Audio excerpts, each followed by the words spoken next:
நடிகர்களுக்கு நல்ல படம் அமையிறது இருக்கட்டும், நல்ல கதை அமையிறது ரொம்பவே கஷ்டம். ஆனால் தல அஜித்துக்கு வந்து பல நல்ல கதைகள் வந்து அவரை தேடி வந்துச்சு.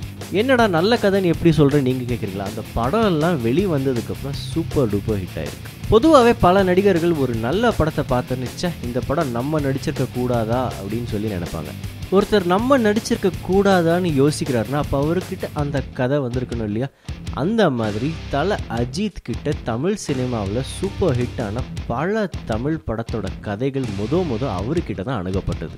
ஆனால் அவர் வந்து அந்த கதை எல்லாம் பிடிக்காம அதே சமயத்தில் வேற ஒரு படத்தில் நடிச்சிருக்காரு. அந்த படம் தோல்வி அடைஞ்சிருக்கு. இவர் வேணான்னு சொன்ன படங்கள் பலருக்கு சினிமாவில் வாழ்க்கையை அமைச்சு கொடுத்துருக்கு. திக்குமுக்கு தெரியாம திணறிக்கிட்டு இருந்த பல நடிகர்களுக்கு இவர் வேணான்னு சொன்ன கதை வந்து அவங்கள வச்சு படம் எடுத்தனால அவங்க இன்னைக்கு ஒரு முன்னணி நடிகர்களாக இருக்காங்க. அஜித் வந்து வேணான்னு சொன்ன கதைகள் வந்து பின்ன படமாக எடுக்கப்பட்டு சூப்பர் ஹிட் ஆன படங்கள் என்னென்னு நம்ம இப்போ பார்ப்போம். நேருக்கு நேர் இந்த படத்தில் அஜித் வந்து விஜயோட சேர்ந்து நடிக்க வேண்டியதாக இருந்தது. இதனால் அவர் வேணான்னு சொல்ல, ஆனால் வேறு பல காரணத்தால் இவர் வேணான்னு சொல்லிட்டார். இந்த படத்தை லவ் டுடே இந்த கதை வந்து முறையாக அஜித் கிட்ட தான் அணுகப்பட்டதான். அதுக்கப்புறம் அஜித் வேணான்னு சொன்னதுக்கப்புறம் இந்த கதை வந்து இளைய தளபதி விஜய் கிட்ட போயிடுச்சான். ரன் லிங்குசாமி வந்து இந்த கதையை வந்து அஜித் கிட்ட சொன்னதுக்கப்புறம் அஜித் வந்து இந்த கதையை கேட்டுட்டு வேணான்னு சொன்னதுக்கப்புறம் இந்த கதை வந்து பின்ன மாதவன் கிட்ட போயிருக்கு. அதுக்கப்புறம் என்ன நடந்ததுங்கிறது வரலாறு. நந்தா இயக்குனர் பாலா வந்து இந்த படத்தோட கதையை வந்து அஜித் கிட்ட சொல்லியிருக்காரு. அஜித்துக்கு வந்து இந்த கதை வந்து பெரிய அளவில் பிடிக்காத காரணத்தால் இந்த கதை வந்து பின்னாடி சூர்யா பண்ணார். இந்த படம் வந்து சூர்யாவுக்கு அவரோட கரியர்ல மிகப்பெரிய பிரேக் த்ரூ கொடுத்த படம்னு சொல்லலாம். ஏறுமுகம் என்னடா இந்த படம் வெளியாகவே இல்லை, இதை பற்றி என்ன சொல்கிறேன்னு கேட்குறீங்களா? ஏறுமுகம் வந்து இயக்குனர் சரண் வந்து அஜித்தை வச்சு பூஜை போட்டு இந்த படம் எடுக்கிற நிலைமையில் இருக்குது.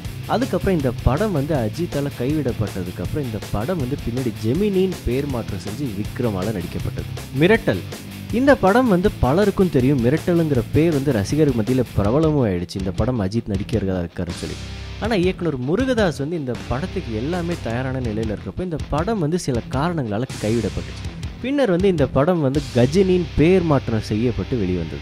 இந்த படமும் சூர்யாவோட கரியரில் ஒரு பெரிய அளவில் மாற்றம் செஞ்ச படம்னே சொல்லலாம். போலீஸ் ஸ்டோரி இது ஜாக்கி ஜான் படமாச்சு, இதுலேயே அஜித் நடிக்க இருந்தாருன்னு கேட்குறீங்களா? இல்லை இது வந்து வேற போலீஸ் ஸ்டோரி. இந்த படத்தோட கதை எழுதுனது வந்து கௌதம் மேனன். இந்த படத்தை பற்றி சொல்கிறேன்னு கணிச்சிட்டிங்களா? இல்லைன்னா ஃப்ரீயாக விடுங்க, நானே சொல்கிறேன். காக்கா கதை வந்து போலீஸ் ஸ்டோரியாக அஜித் கிட்ட சொல்லப்பட்டது. இந்த படமும் அஜித் வந்து மறுக்கப்பட்ட காரணத்தால் சூர்யா வந்து இந்த படத்தில் நடித்தார்.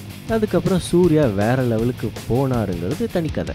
ஜீன்ஸ் இயக்குனர் சங்கர் வந்து இந்த படத்தோட கதை வந்து அஜித் கிட்ட தான் சொன்னாராம். சில பல காரணங்களால் இந்த படத்தில் வந்து அஜித்தால் நடிக்க முடியல. அதனால அதுக்கப்புறம் பின்னர் பிரசாந்தை வச்சு இந்த படம் எடுக்கப்பட்டது. கில்லி இயக்குனர் தரணி வந்து இந்த கதையை ஃபர்ஸ்ட் அஜித் கிட்ட சொல்லியிருக்காரு. அஜித் வந்து இந்த கதையை தெலுங்கு ரீமேக் படம்னு சொல்லி அவர் நிராகரிச்சுட்டு தான் சொல்லப்படுது. அதுக்கப்புறம் பின்னாடி விஜய் நடித்தார். அதுவும் அவருக்கு ஒரு பெரிய அளவில் பேர் வாங்கி கொடுத்த படம். தூள் இந்த கதை அஜித் கிட்ட தான் போயிடுச்சு. அவர் இந்த கதை வேணானதுக்கப்புறம் விக்ரம் வாழ்க்கையை புரட்டி போட்ட ஒரு படமாக அது அமைஞ்சது, குறிப்பாக ஆக்ஷன் ஹீரோவா.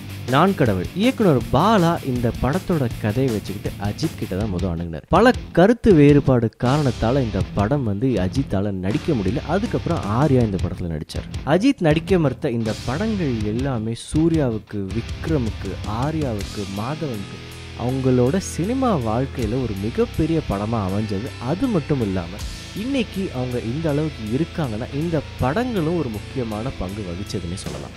எப்படி சொல்லுவாங்க இல்லைங்களா, ஒருத்தரோட இழப்பு வந்து மற்றவங்களுக்கு ஜாக் பாட்டுங்கிற மாதிரி. இந்த விஷயத்தில் அது ரொம்பவே உண்மைன்னே சொல்லலாம். இந்த மாதிரி வித்தியாசமான காலிவுட் செய்தியை தெரிஞ்சுக்கிறதுக்கு நீங்கள் பண்ண வேண்டியது ஒன்று மட்டும்தான். காலிவுட் சென்டரில் சப்ஸ்கிரைப் பண்ணுங்கள். நன்றி.